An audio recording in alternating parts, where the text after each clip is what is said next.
Ratnamala Sunil Gaikwad, compost गुडसोळी, तालुका करमाळा, आज जिल्हा सोलापूर. तहसील आवारामध्ये तुम्ही उपोषण स्थळी बसलेला आहात.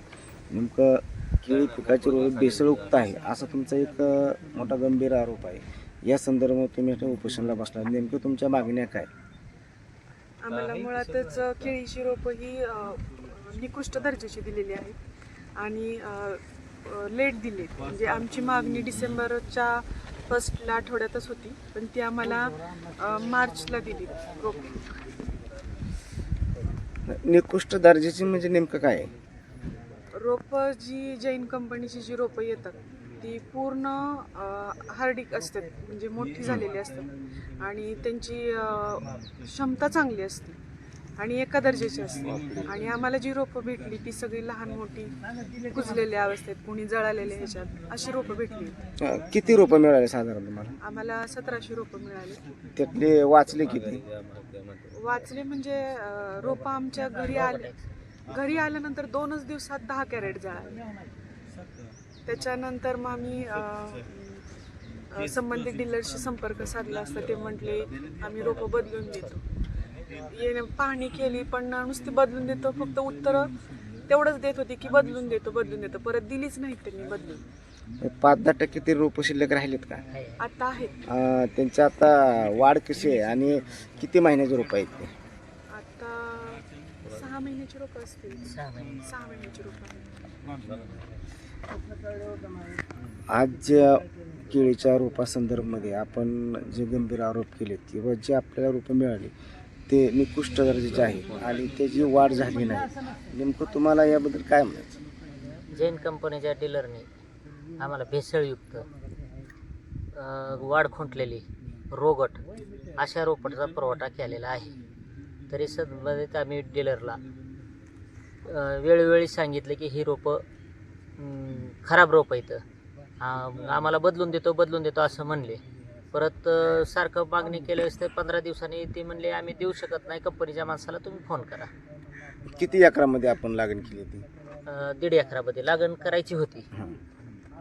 1.5 एकरामध्ये लागण करायची होती, पण रोपं खराब दिल्यामुळं लागवड केलेली नाही. रोपं आहे तशीच आहेत, जागेवरच जागेवरच आहे रोपं. मग ते आता सध्या रोपं जळालेल्या अवस्थेमध्ये आहेत हो, का? जळालेल्या मरकटलेल्या अवस्थेत तुम्ही आहे. लागण केलीच नाही काहीच नाही. लागण केलेलीच नाही. नंतर तरी आता तुमचं सरासरी अंदाजे या घटनेमुळे नुकसान किती झालं? 15 लाख रुपयाचं नुकसान झालं आमचं. 16 महिन्यापासून आमचं शेत खाली पडू नये. कृषी विभागाला पाठपुरावा आपण किती? कृषी विभागाला 18 मार्च 28 फेब्रुवारीला रोपाची डिलिव्हरी झाल्यानंतर 15 दिवस देतो म्हणले. 15 दिवसांनी जाऊन डीलरशी विनंती करून पावती दिली. ती कमी पैशाची दिली. जादा रक्कम घेऊन कमी रकमेची पावती दिली आम्हाला त्यांनी. आणि 18 मार्चला आम्ही तालुका कृषी अधिकाऱ्याकडे अर्ज केला, तहसीलदारकडे तक्रारी अर्ज केला, पण त्याचा काही उपयोग झालेला नाही.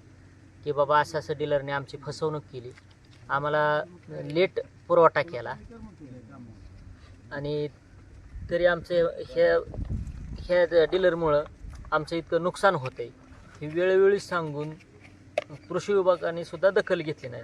त्यानंतर 27 मेला 27/5ला दुसरा अर्ज केला तालुका कृषी अधिकाऱ्याला की बाबा सदर माझ्या पहिल्या तक्रारीचं काय झालं, त्याची बी दखल घेतली नाही. शेवटी आम्ही 8 ऑगस्ट 2026 रोजी तहसीलदार, तालुका कृषी अधिकारी, पोलीस स्टेशनला अर्ज दाखल केले की आम्ही 15 ऑगस्टला उपोषणाला बसतोय.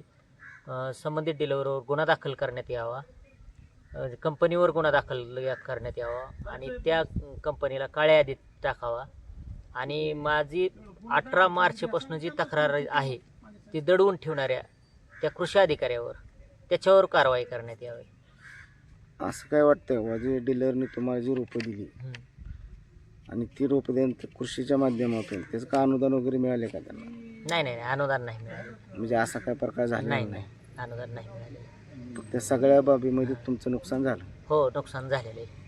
आता सकाळी आल्यानंतर अधिकाऱ्यांचं काय मत आलं? अधिकारी टोलवाटोलवी करत होते की ही माझ्याकडं नाही, ती माझ्याकडं नाही, ह्यांच्याकडे आहे, त्यांच्याकडे आहे. मग जबाबदार कोण आहे? आणि मग नेटके साहेब तालुका कृषी अधिकारी आले, पंचायत समितीचे कृषी अधिकारी पवार साहेब आले. त्यांनी एक बाबा शास्त्रज्ञ आलेला आहे, त्याचा रिपोर्ट आम्ही 10 दिवसात घेऊन तुम्हाला देऊ. पण आम्हाला रिपोर्टचं करायचं आहे काय? तुम्ही आले की तुम्ही पंचनामा देऊन आमच्या तक्रारीचं निरसन करून संबंधित डीलरवर गुन्हा दाखल करायला पाहिजे होता. मग तुम्ही कुठलीही चौकशी केली नाही आमच्या तक्रारीची.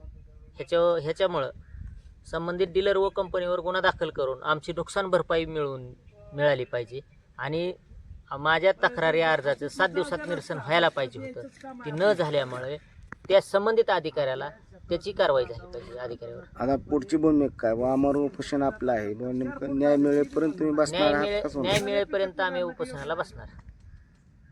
आम्हाला जोपर्यंत न्याय मिळत नाही तोपर्यंत आम्ही इथनं उठणार नाही.